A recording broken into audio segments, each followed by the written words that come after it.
Hello प्यारे students, ईवोस academy के इस ऑनलाइन प्लेटफॉर्म पे मैं आपका होस्ट, दोस्त और शुभचिंतक अमित कुमार फिर स्वागत करता हूं आज की शानदार क्लास में। तो कैसे हो आप लोग? आशा करता हूं आप सभी हष्ट पुष्ट और स्वस्थ होंगे। साथ ही आप लोगों की स्टडी बड़ी शानदार तरीके से चल रही होगी, बड़ी मजे से चल रही होगी। आज की इस क्लास में हम अपने चैप्टर मानव विकास का रिविजन करने वाले हैं। बात करें अपने रिवीजन के बारे में, तो रिवीजन में आप लोगों को बड़े ही शानदार नोट्स के आधार पर करवाने वाला हूं। अगर आप लोग ये जो आज की क्लास में नोट्स मैं बताने वाला हूं आप लोगों को, ये आप ढंग से याद कर लेते हो, ढंग से सुन लेते हो, तो मैं गारंटी लेता हूं इस चैप्टर के किसी भी क्वेश्चन को गलत नहीं करने वाले हो। इसका मतलब है आज की ये जो क्लास है वो आप लोगों के लिए बड़ी महत्वपूर्ण होने वाली है, बड़ी ही शानदार होने वाली है। तो आपको क्या करना है? आपको कुछ नहीं करना, आपको केवल इतना सा काम करना है कि आज की ये क्लास आपको बिना स्किप किए हुए देखनी है, ताकि आप अपने इस चैप्टर से क्वेश्चन है वो बड़ी आसानी से कर सको। तो अपनी इस क्लास को शुरू करें इससे पहले आप लोगों से एक बात कहना चाहेंगे, अगर आप हमारे चैनल पे आए हो, हमारे वीडियोस देख रहे हो, वीडियोस पसंद आ रहे हैं, हमारे चैनल को सब्सक्राइब कीजिए, वीडियो को लाइक कीजिए, शेयर कीजिए, साथ ही बेल आइकन को भी ऑन रखिए ताकि मेरे वीडियोस की नोटिफिकेशन सबसे पहले आप लोगों के पास पहुंचे। अब ज्यादा समय नहीं लेते, शुरू करते हैं आज का चैप्टर है मानव विकास। और मानव विकास से मैंने आप लोगों के लिए बढ़िया शानदार नोट्स है वो बना रखे हैं। चिंता मत करो, चिंता को एक तरफ रख दो, इस चैप्टर की गारंटी मैं लेता हूं, आप तो ध्यान से सुनना मेरी बात। अब देखो, सबसे पहले बात करें मानव विकास की संकल्पना के बारे में बात कर लेते हैं। सर संकल्पना क्या होती है? कोई बात नहीं, नहीं समझ में आ रहा है। संकल्पना का मतलब होता है किस आधार पे होती है, वो सारी बातें हम करने वाले हैं। देखो, इसमें दो चीजें मैंने बता रखी है, वृद्धि और विकास। अब ये वृद्धि क्या होती है और विकास क्या होता है? देखो, इसमें ये तो अपनी बेसिक बातें जो आपको लिखनी है, लेकिन आपको समझाना जरूरी है वृद्धि और विकास में क्या अंतर होता है ना? ये समझाना जरूरी है आप लोगों को कि वृद्धि और विकास में क्या अंतर होता है। देखो, वृद्धि और विकास के लिए मैंने सारी चीजें लिख रखी है वहां पे, लेकिन वृद्धि और विकास इन दोनों के बारे में मैं आप लोगों को समझा देता हूं कि विकास और वृद्धि में अंतर क्या है, क्योंकि मैं यहां पे समझाऊंगा ना तो आपको आसानी से समझ में आने वाला है। अब देखो, वृद्धि क्या होती है और विकास क्या होता है, दोनों में क्या समानता होती है? कुछ नहीं, मैं देखो धीरे से आपको आसानी से देखो समझा देता हूं। वृद्धि क्या होती है? आकार और प्रकार में परिवर्तन। आकार प्रकार, है ना, आकार और प्रकार में परिवर्तन। परिवर्तन क्या कहलाता है? वृद्धि कहलाती है।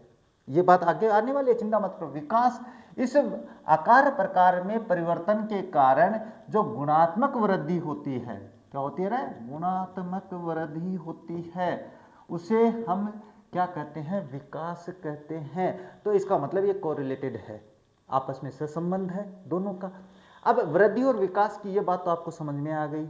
अब छोटी सी बात करते हैं कि वृद्धि जो होती है वो आपके पास कैसे हो सकती है? वृद्धि आपके पास है, देखो सबसे पहले तो बात करें सकारात्मक। सकारात्मक हो सकती है, नकारात्मक हो सकती है। नकारात्मक पूछोगे नहीं कैसे होती है सर? और तटस्थ, ये क्या होता है? ये सभी बातें हम करने वाले हैं। लेकिन अगर अपन बात करें विकास के बारे में, तो ये केवल सकारात्मक ही होता है, ये हमेशा सकारात्मक होता है। ये बातें आने वाली है, बस मैं एक बार अंतर समझाने की कोशिश कर रहा हूं, ये समझना जरूरी है इसलिए। अब देखो, बात करते हैं कि आकार प्रकार में परिवर्तन के कारण क्या होता है। आकार प्रकार में परिवर्तन कैसे होता है सर?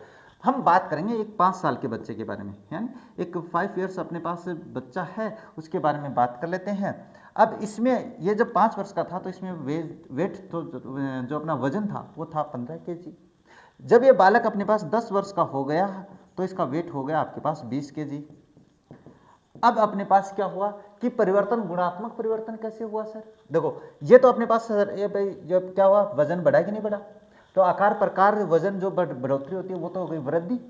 लेकिन अब ये अपने पास ये जो 5 किलो वजन बढ़ा है, ये मान के चलो 5 केजी वेट है वो बढ़ गया।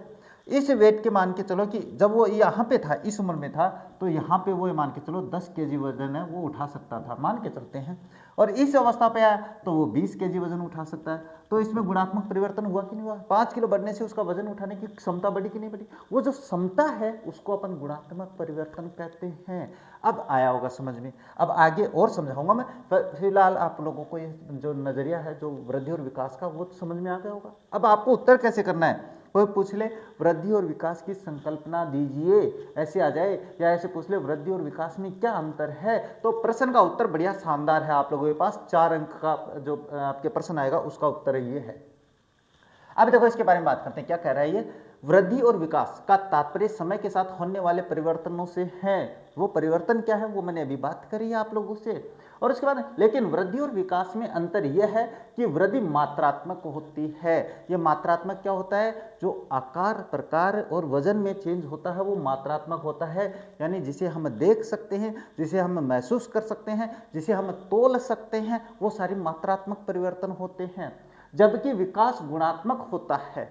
विकास गुणात्मक इस वृद्धि के कारण जो अपने गुण की वृद्धि होती है। गुणों की वृद्धि कैसे, चलो मैं एक बात फिर वापस बताता हूँ। अपने पास 5 इयर्स का बच्चा है, उसको टेबल याद है, अपने पास 10 तक याद है। टेबल टेबल यानी पहाड़े, में पहाड़े लिख देता हूँ, हाँ ये पहाड़े उसको 10 तक याद है। लेकिन जैसे ये 10 वर्ष का होता है, इसके या मान के चलो अपने पास 15 तक के पहाड़े याद हो जाते हैं, तो ये जो कैपेसिटी बढ़ी कि नहीं बढ़ी, वो जो कैपेसिटी है इसमें जो गुणों में परिवर्तन हुआ वो गुणात्मक विकास होता है। और इसकी बात देख लो, विकास हमेशा सकारात्मक होता है। अगर आपके पास स्पेस वाला आपके पास अगर खालिस्तान वाला अपने पास एक प्रश्न आ जाता है कि विकास देश होता है तो हमेशा सकारात्मक होता है।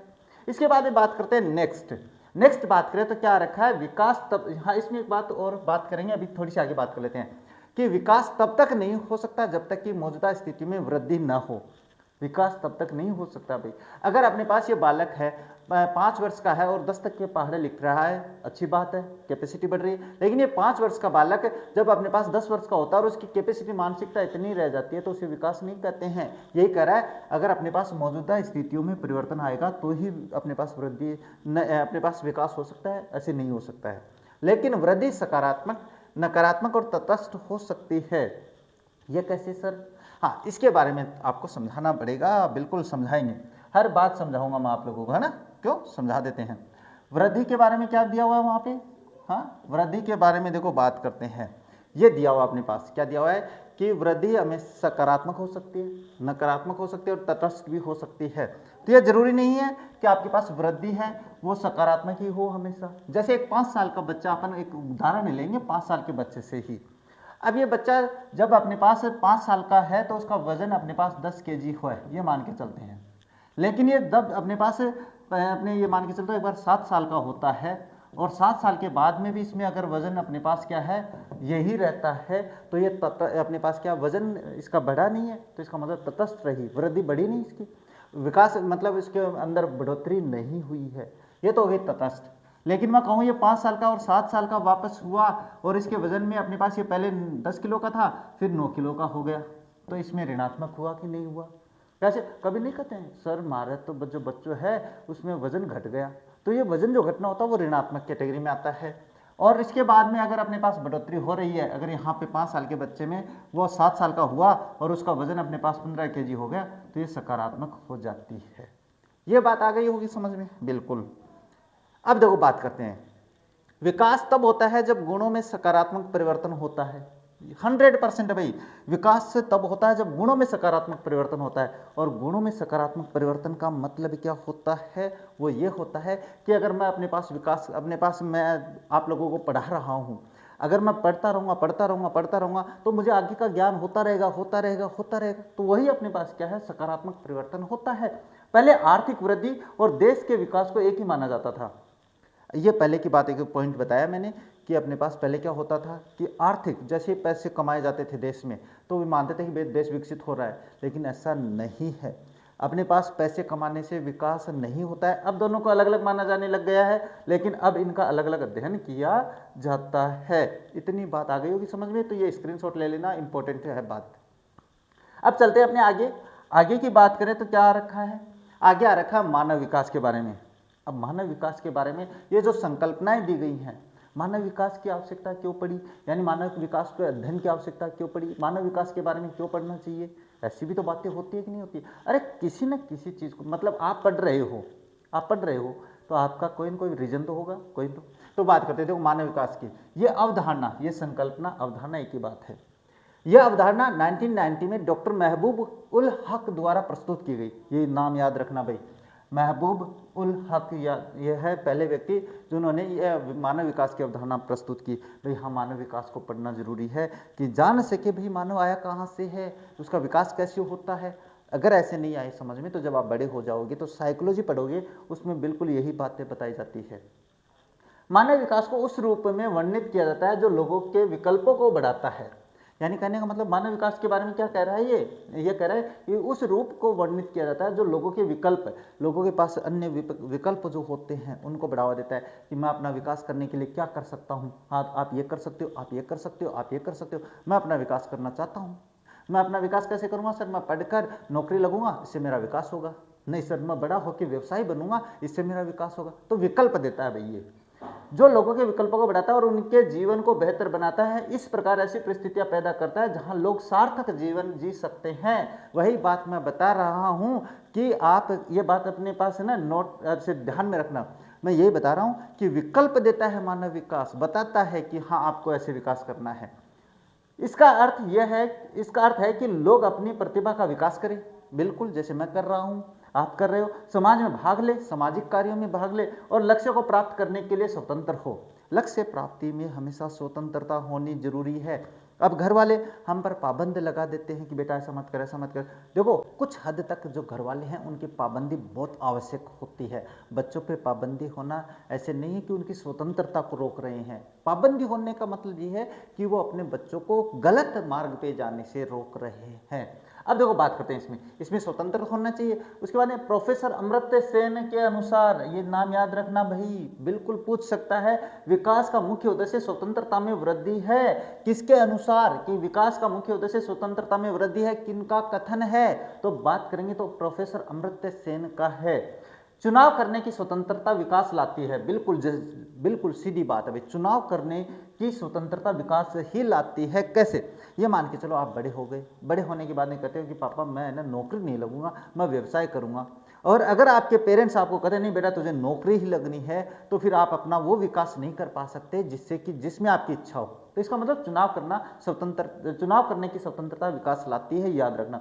और सामाजिक और राजनीतिक संस्थाएं स्वतंत्रता बढ़ाने में प्रमुख भूमिका निभाती है। बढ़िया लाइन है, ध्यान में रखना। मानव विकास की अवधारणा कोई पूछे तो आपको ये पॉइंट्स लिखने हैं। स्वास्थ्य, शिक्षा और संसाधनों तक समान पहुंच के क्षेत्र में लोगों की क्षमता का निर्माण करने से स्वतंत्रता बढ़ती है और विकल्प प्रस्तुत होते हैं। बिल्कुल जो मैंने बता दिया है। तो मानव विकास की अवधारणा से संबंधित प्रश्न आए कि मानव विकास की अवधारणा के बारे में अपने विचार व्यक्त करें, तो आपको ये विचार व्यक्त करने हैं।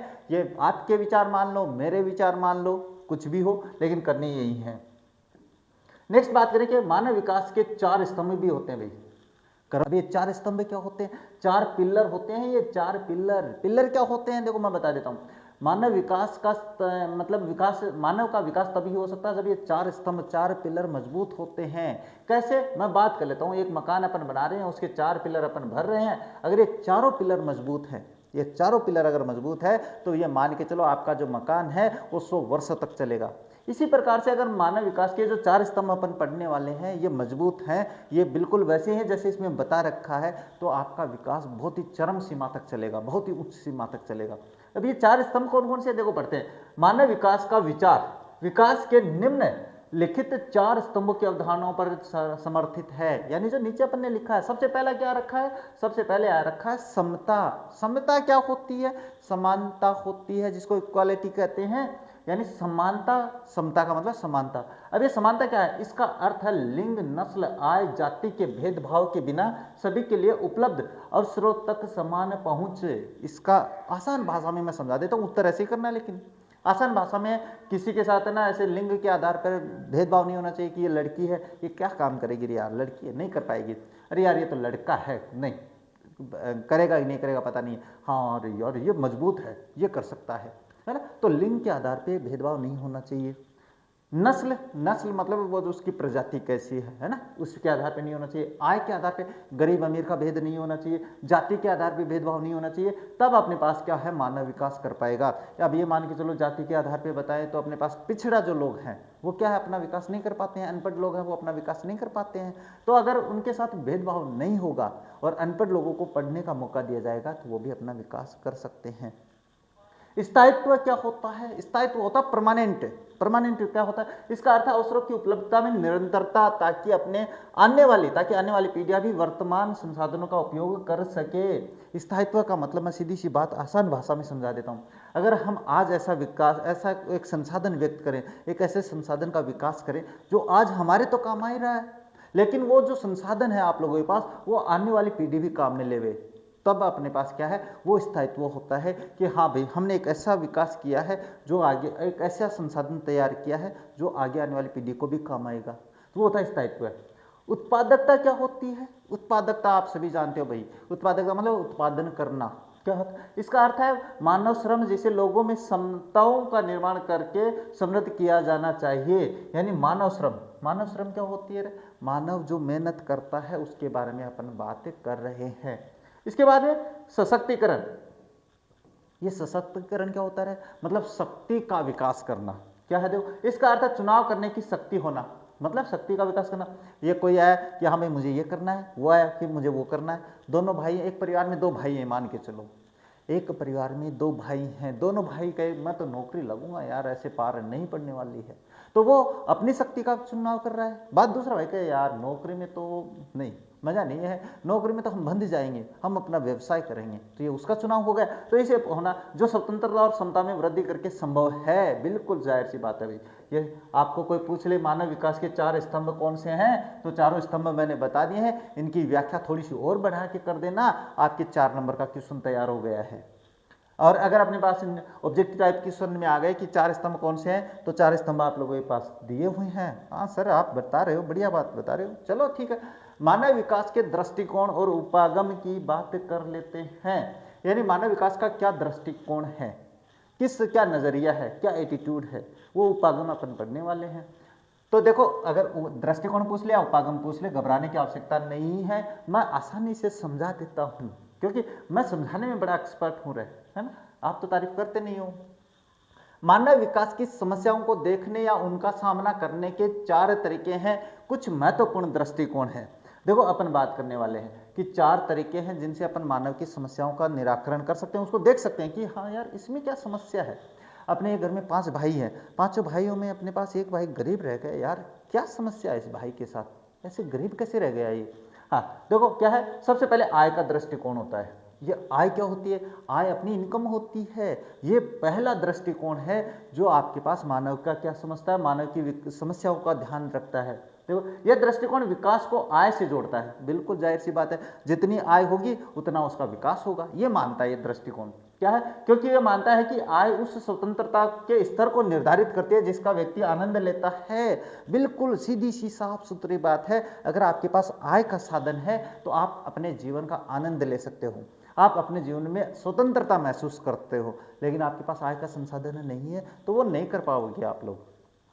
नेक्स्ट क्या है? कल्याणकारी दृष्टिकोण। कल्याणकारी का मतलब होता है भला करने का दृष्टिकोण। भला कैसे करें? देखो, इस दृष्टिकोण के तहत सरकार लोगों को स्वास्थ्य, शिक्षा और सुख सुविधाओं जैसी बुनियादी सुविधाएं प्रदान करने के लिए जिम्मेदार हैं। यह अपने पास दृष्टिकोण कहता है कि भाई सरकार जो है, अपनी जो सरकार है उसे क्या करना चाहिए, उसे यह करना चाहिए कि अगर वो अपने देश के लोगों का विकास करना चाहती है तो उसे स्वास्थ्य से संबंधित है, उसे शिक्षा से संबंधित है, उसे रोजगार से संबंधित है, ये सारे संसाधन उसको उपलब्ध करवाने चाहिए। अब ये मान के चलो अगर सरकार हमारे पास ये नहीं करेगी तो समस्या ही है, फिर हॉस्पिटल नहीं खुलवाएगी तो हम बीमार हो जाएंगे, तो जाएंगे कहाँ जाएंगे? स्कूल नहीं खुलेगी तो हम बच्चे पढ़ेंगे कहाँ? तो जाहिर सी बात है ये करना जरूरी है। सरकार का अपने पास क्या है, इसके लिए सारी सुविधाएं उपलब्ध करवाने के लिए सरकार जिम्मेदार है। ये हमारे लिए, हम सरकार सुनते हैं, सरकार हमारे लिए बातें उपलब्ध करवाती है। नेक्स्ट है बुनियादी जरूरतों का दृष्टिकोण। ये बुनियादी जरूरतें कौन सी होती है? बुनियादी दृष्टिकोण में मैं बात बताऊं तो अपने पास अनाज होता है, खाना पीना होता है, घर होता है, रहने सहने की जो व्यवस्था होती है वो बुनियादी में आता है। अब देखो इसमें क्या है, इसमें बात कर लेते हैं। इस दृष्टिकोण में 6 बुनियादी जरूरतों यानी स्वास्थ्य, सीधी सी बात है, कल्याणकारी योजनाओं में, और इसमें बात शिक्षा, भोजन, पानी की आपूर्ति, स्वच्छता और आवास, सीधी बात मैंने बता दी है, तो आसान भाषा में बताता हूँ नहीं। क्षमता का दृष्टिकोण बात करते हैं। ये क्षमता दृष्टिकोण क्या होता है? ताकत होती है, सब कैपेसिटी जिसको मैं बोलता हूँ, मॉडल जब पढ़ाता था तो मैं यही बताता हूँ। हाँ, ये दृष्टिकोण प्रोफेसर अमर्त्य सेन से जुड़ा है। भाई ध्यान में रखना, इंपॉर्टेंट बात आ गई भाई, यहाँ पे इंपॉर्टेंट बात जरूर आपको याद रखनी चाहिए। क्यों रखनी चाहिए? प्रोफेसर अमृत, हाँ, ये कौन सा आय क्षमता का दृष्टिकोण है, वो प्रोफेसर अमर्त्य सेन से जुड़ा है। इंपॉर्टेंट बात है, याद रखना। ये क्या कह रहे हैं? और इसका उद्देश्य मानव विकास को बढ़ाने के लिए स्वास्थ्य, शिक्षा और संसाधनों तक पहुंच में मानवीय क्षमताओं का निर्माण करना है। यानी कहने का मतलब है मानव में ऐसा विकास विकसित कर देना है, ऐसी ताकत भर देनी है कि वो अपना विकास कर सके। किसके संबंध में? अपने शिक्षा से संबंधित, अपने स्वास्थ्य से संबंधित, अपने संसाधनों तक की सारी पहुंच रख सके। ऐसी ताकत का विकास करना किसकी मान्यता है? अमर्त्य सेन की। अच्छा, नेक्स्ट बात करें तो नेक्स्ट क्या रखा है? मानव विकास को मापना। क्या माप सकते हैं?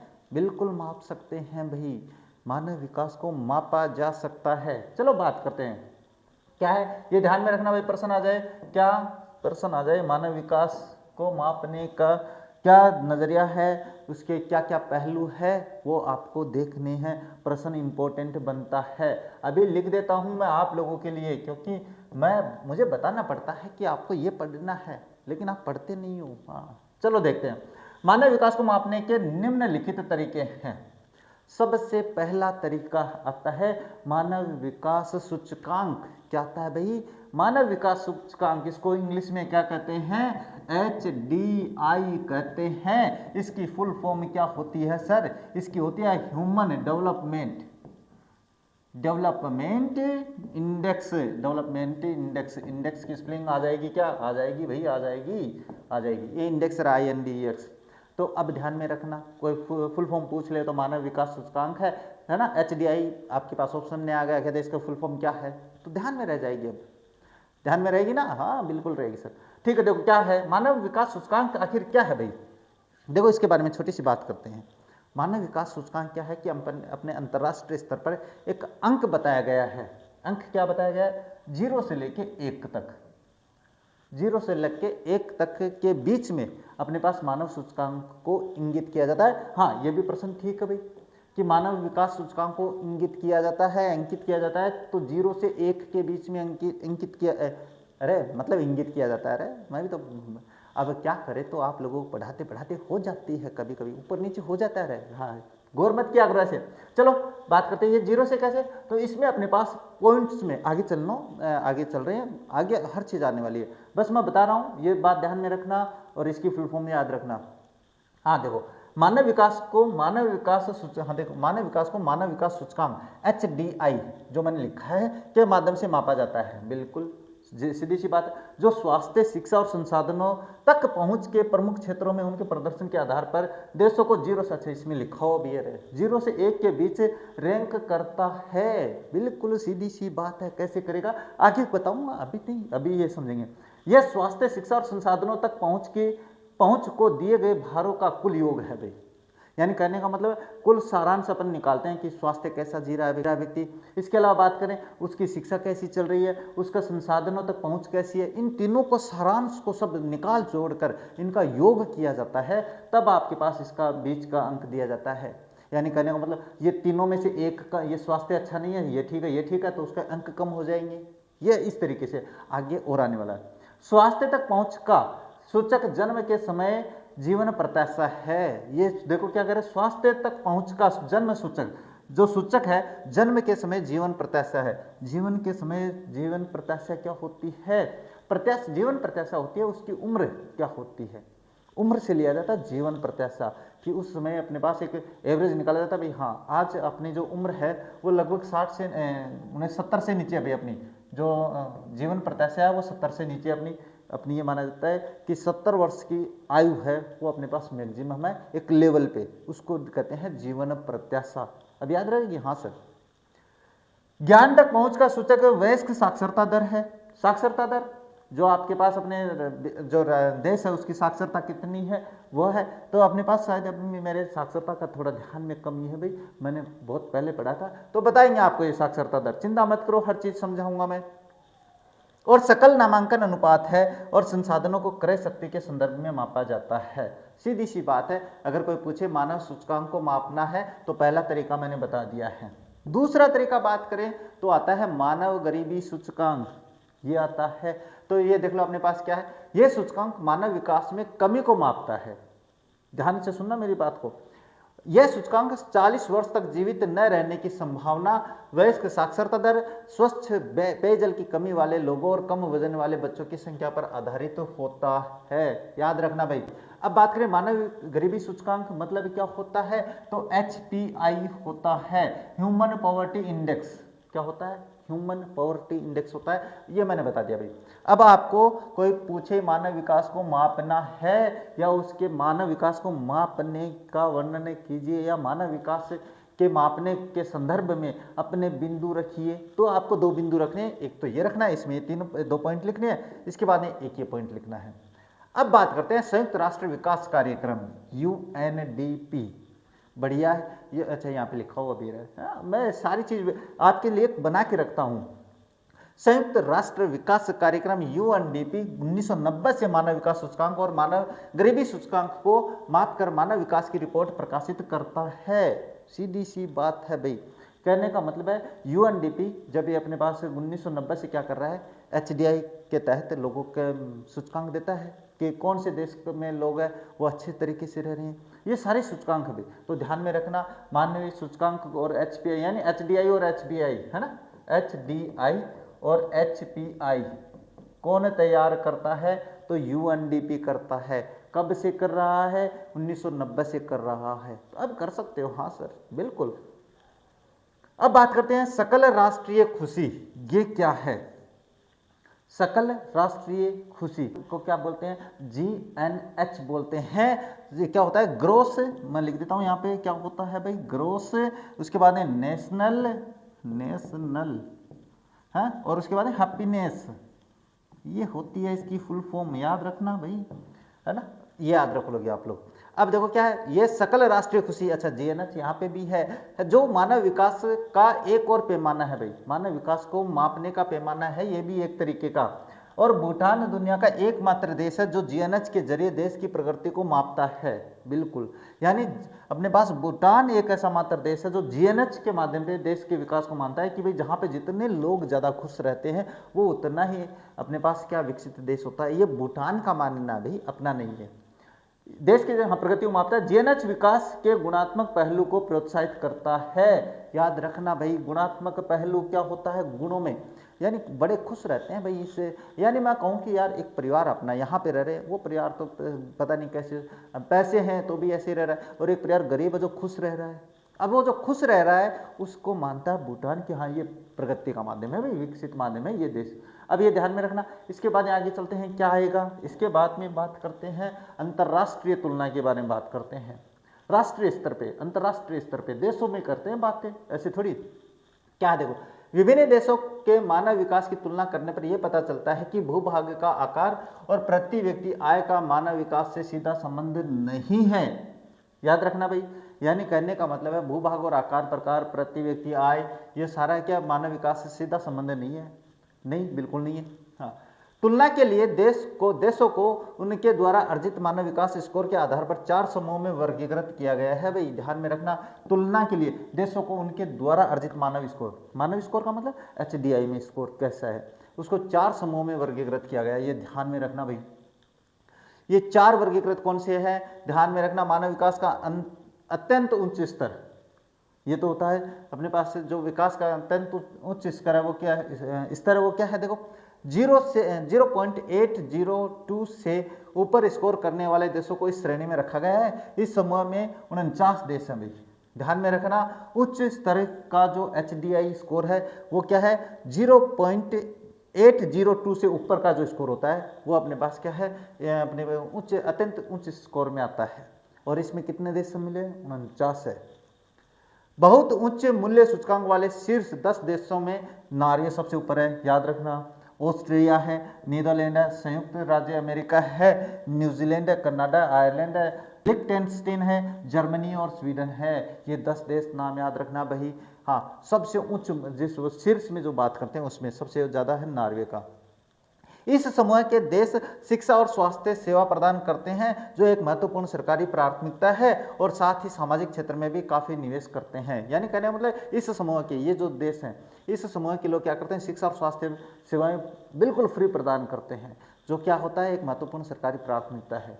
अपने यहाँ ऐसा नहीं हो पा रहा है, नहीं हमारा कोई अपने को कोई माप ही नहीं सकता। फिर अगर अपने पास यहाँ पे ऐसा हो जाए तो हम मानव में, यानी कहने का मतलब है अपन सशक्त वैसे बहुत हैं, अपने पास इंसानों की कमी नहीं है, लेकिन हमारे पास ये संसाधन थोड़े कम है भाई।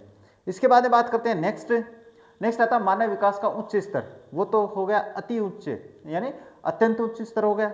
इसके बाद में बात करें उससे नीचे की बात करें, यानी उच्च स्तर की बात करें, तो ये होता है आपके पास 0.702 से 0.801 के से नीचे। यहाँ पे 2 है, वहाँ पे देखो 1 आ गया है, के बीच स्कोर वाले देशों को इसके अंतर्गत रखा गया। इसकी संख्या 56 है, वहाँ पे 49 है, यहाँ पे 56 है। अच्छे शासन और सामाजिक क्षेत्र में भारी निवेश के कारण इन देशों में मानव सूचकांक का स्तर ऊंचा हुआ है, याद रखना भाई।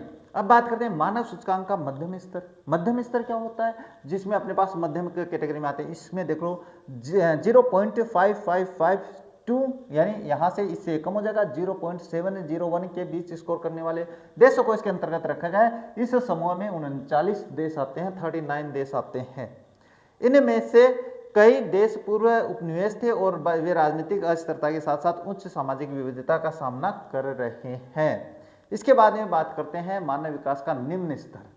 तो आपके पास मापने का पैमाना 4 प्रकार से हो गया है, अत्यंत उच्च, मध्यम और निम्न। ये कहाँ से, ये अपने पास 0.554 से कम स्कोर वाले देशों को इस श्रेणी में रखा गया है। इसमें 44 देशों को शामिल किया गया है। ये देश राजनीतिक उथल पुथल, सामाजिक अस्थिरता, गृह युद्ध, अकाल या बीमारियों की उच्च घटनाओं से गुजर रहे हैं। ये होता है। आंतरिक तुलनाओं से पता चलता है कि संस्कृति, धर्म और समुदाय मानव विकास के निर्धारक नहीं है। जाहिर सी बात है भाई, ऐसा नहीं है कि संस्कृति और धर्म और समुदाय ये हो तो ही हम विकास कर सकते हैं, बल्कि सामाजिक क्षेत्र पर सरकारी व्यय का स्वरूप, राजनीतिक परिवेश, लोगों को प्राप्त स्वतंत्रता और मात्रा और संसाधनों का वितरण मानव विकास के स्तर में निर्णायक भूमिका निभाते हैं। इसका मतलब है कि आपके पास ये मानव विकास के लिए जरूरी नहीं है। जरूरी क्या है, सामाजिक क्षेत्र पर सरकारी व्यय का स्वरूप होना जरूरी है। समाज पे सरकार की तरफ से जो व्यय खर्च होता है उससे विकास संभव होता है। बाकी राजनीतिक परिवेश भी इस मैटर में काम आता है। जो मैंने बताया कि स्वास्थ्य, शिक्षा और अपने पास रहने के लिए घर, ये सबसे मुख्य पहलू होते हैं विकास के, मानव के विकास में। तो यहाँ पे आपका ये जो चैप्टर है, इसके जो नोट्स है वो अब कंप्लीट हो जाते हैं। अब मुझे नहीं लगता है कि इस चैप्टर में जो नोट्स मैंने बनाए हैं उन नोट्स के बाहर कुछ भी आपका बकाया रह गया है क्या। इस चैप्टर का जो मूल सार था वो मैंने आप लोगों को समझा दिया है। रही बात प्रश्नों की, प्रश्न अपनी अगली क्लास में मैं आप लोगों के लिए बहुत सारे प्रश्न जो इम्पोर्टेंट भी हैं और जो एक बार पढ़ते ही आपको याद भी हो जाएंगे, ऐसे प्रश्नों को लेकर आगे की क्लास में हम बात करने वाले हैं। तो आज की क्लास को यहीं पे कंप्लीट कर देते हैं और मिलते हैं आप लोगों से अपनी नेक्स्ट क्लास में। तब तक देखते रहिए हमारा चैनल। जय हिंद, जय भारत।